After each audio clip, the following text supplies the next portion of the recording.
So we're going to test the Pro Tools plugin. Everything's working. We know that. You're going to instantiate a Pro Tools plugin and go have fun with it. And we'll mess with this transfer curve. So right away, dive in here, go to plugin, look for something interesting. I'm going to do harmonic because it's just totally cool. You've got a couple different things here. These are all guitar amps and guitar simulators. The rectify, I'm sorry, the air distortion is an easy one to use. And immediately I got some distortion. You can see we got a ton of gain. A little bit of frequency response change. That's kind of interesting. And if you go, we could also go over to my spectrum window and see what's going on there. It looks like we're clipping right now. So perhaps I'm going to just make it really simpler. I'm just going to pull the fader down. And I can even pull the fader down and go back to transfer mode, hit T, and pull the fader down a bunch, and you can create an easier transfer curve. You can see there's not a lot of frequency response change. Am I distorting? I can't really tell if it's distorting.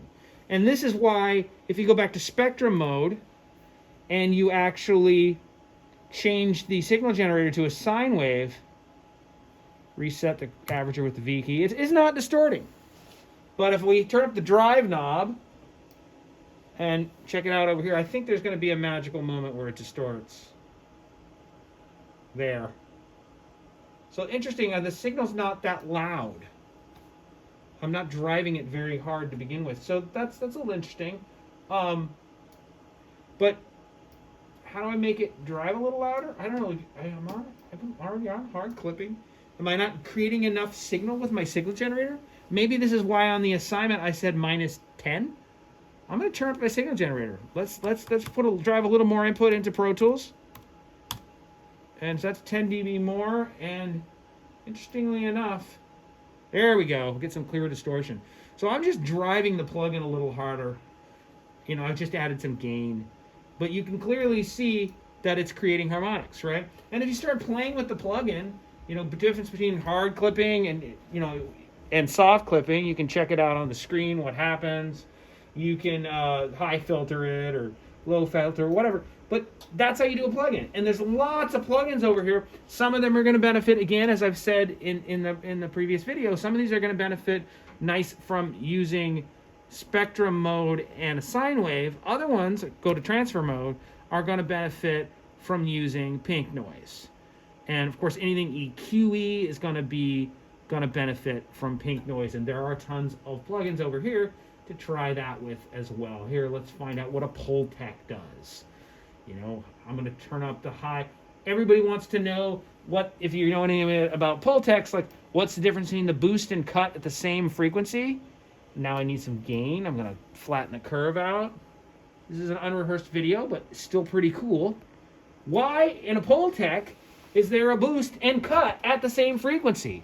Well, let's turn them both up all the way and see what happens. Not very much at 100 hertz. That's interesting. Is the plugin doing anything? Oh, I don't know. Let's just both of them at 5. That's interesting. So if I boost at 100 hertz, what's it look like? Am I doing something wrong here? You're clipping. I'm clipping. Be warned, every time you clip a transfer curve, it stops giving you data. This might be the time where I go back, turn my level back down. And I know this is an unrehearsed, long-winded video, but this just shows you... -2 is not going to be good. -20. Now I'm not clipping anymore. So that's the Pultec boost. But what happens when I do the Pultec cut on top of it? I'm going to turn the attenuation on the Pultec. And what did it do? Its attenuation is actually higher in frequency than its boost. And that's the classic Pultec kick drum thing, because it cuts out the mids and makes the kick drum sound tighter. Why am I showing you this? Because it's cool. And that's the whole purpose of this assignment, is to measure some plugins, be it the Pultec or the amp simulators or the Sans amp. Gosh, I love the Sans amp. Let's look at the Sans amp. Here's the Sans amp. Whoa, look at the frequency response of a Sans amp. And it looks like I need to reset the system delay because the latency of the plugin is not very good. Doesn't it look that way, Anna? Yes. It certainly does. So who knew that the Sans amp was actually causing delay? So there's the Sans amp in its current settings.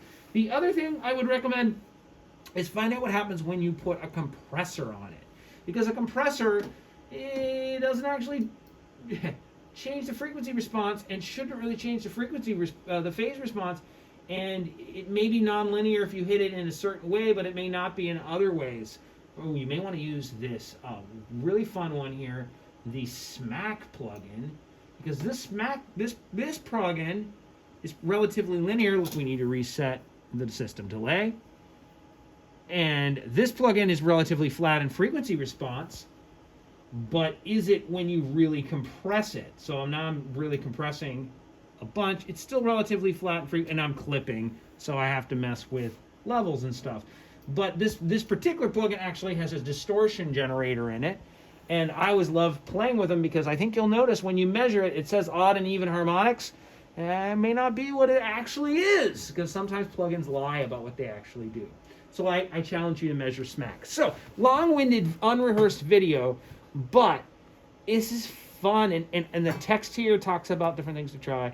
In the end, read the file about what needs to be turned in, exactly what I'm looking for, and please visit the Canvas assignment. But have fun with this. This is super fun. Okay? Bye-bye.